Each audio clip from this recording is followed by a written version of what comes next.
Pourquoi le Su-57 algérien fait peur?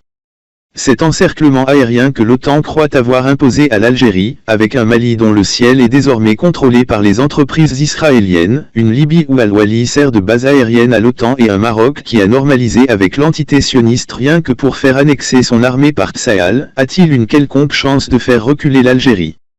La récente mise en garde de l'armée où celle-ci appelle les Algériens à l'unité et refuse d'emblée tout engagement sous au titre de quelques traités et accords occidentaux que ce soit, y compris le G5 Sahel, devrait bien avoir fait des remous au sein des milieux militaires Israël-US-Israël. Sinon comment comprendre cette angoisse de voir l'Algérie se doter d'un avion de 5e génération pas otanien, pas américain, le Su-57. C'était la première preuve officielle que ce pays africain a en effet conclu un contrat d'achat du chasseur de 5e génération avec la Russie. À peine 5 mois après, la revue américaine Military Watch Magazine s'est interrogée sur l'achat par l'armée de l'air algérienne de l'avion de guerre russe Su-57. Selon le média russe Racha Today Arabic, qui rapporte l'information, le magazine spécialisé dans les affaires militaires et d'armement s'est interrogé si l'Algérie faisait partie des pays qui ont émis le souhait d'acquérir auprès de la Russie le chasseur furtif, le plus sophistiqué au monde. Cette interrogation fait suite à une déclaration attribuée par le magazine à un responsable russe lors du Salon international IDEX 2021 qui se tient à Abu Dhabi, aux Émirats arabes unis, selon laquelle Moscou a reçu les premières demandes pour l'achat de son avion furtif Su-57, fleuron de l'industrie militaire russe, de la part de clients hors Moyen-Orient. Le représentant russe du service fédéral de la coopération militaire et technique a expliqué que son pays a effectivement reçu des demandes, mais il a indiqué qu'aucun pays du Moyen-Orient n'en faisait partie.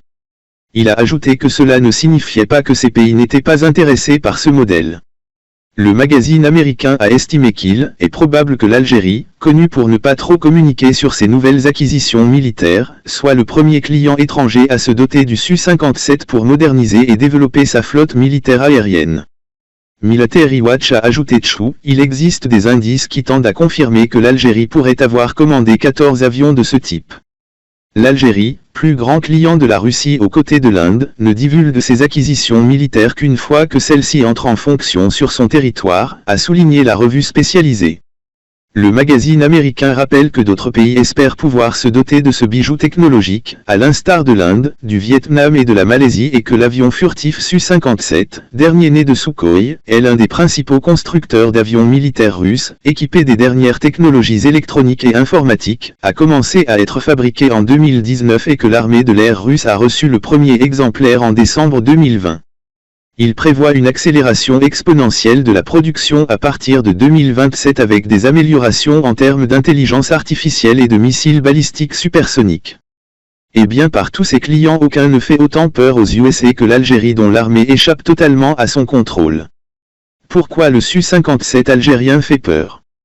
Cet encerclement aérien que l'OTAN croit avoir imposé à l'Algérie, avec un Mali dont le ciel est désormais contrôlé par les entreprises israéliennes, une Libye où Al-Wali sert de base aérienne à l'OTAN et un Maroc qui a normalisé avec l'entité sioniste rien que pour faire annexer son armée par Tsahal, a-t-il une quelconque chance de faire reculer l'Algérie? La récente mise en garde de l'armée où celle-ci appelle les Algériens à l'unité et refuse d'emblée tout engagement sous au titre de quelques traités et accords occidentaux que ce soit, y compris le G5 Sahel, devrait bien avoir fait des remous au sein des milieux militaires Israël-US-Israël.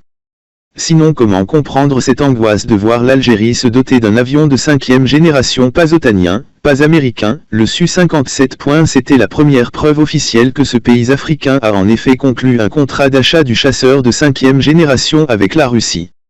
À peine 5 mois après, la revue américaine Military Watch Magazine s'est interrogée sur l'achat par l'armée de l'air algérienne de l'avion de guerre russe Su-57.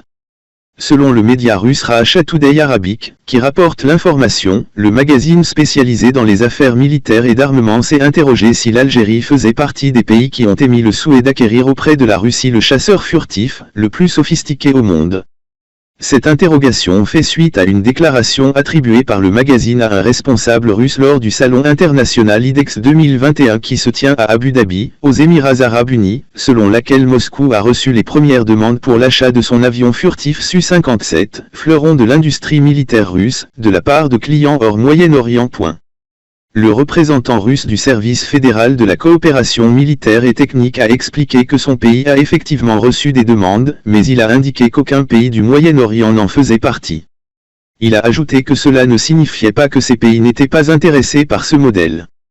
Le magazine américain a estimé qu'il est probable que l'Algérie, connue pour ne pas trop communiquer sur ses nouvelles acquisitions militaires, soit le premier client étranger à se doter du Su-57 pour moderniser et développer sa flotte militaire aérienne. Military Watch a ajouté Tchou, il existe des indices qui tendent à confirmer que l'Algérie pourrait avoir commandé 14 avions de ce type. L'Algérie, plus grand client de la Russie aux côtés de l'Inde, ne divulgue ses acquisitions militaires qu'une fois que celle-ci entre en fonction sur son territoire, a souligné la revue spécialisée. Le magazine américain rappelle que d'autres pays espèrent pouvoir se doter de ce bijou technologique, à l'instar de l'Inde, du Vietnam et de la Malaisie, et que l'avion furtif Su-57, dernier né de Sukhoi, est l'un des principaux constructeurs d'avions militaires russes, équipés des dernières technologies électroniques et informatiques, a commencé à être fabriqué en 2019 et que l'armée de l'air russe a reçu le premier exemplaire en décembre 2020. Il prévoit une accélération exponentielle de la production à partir de 2027 avec des améliorations en termes d'intelligence artificielle et de missiles balistiques supersoniques. Et bien par tous ses clients, aucun ne fait autant peur aux USA que l'Algérie, dont l'armée échappe totalement à son contrôle.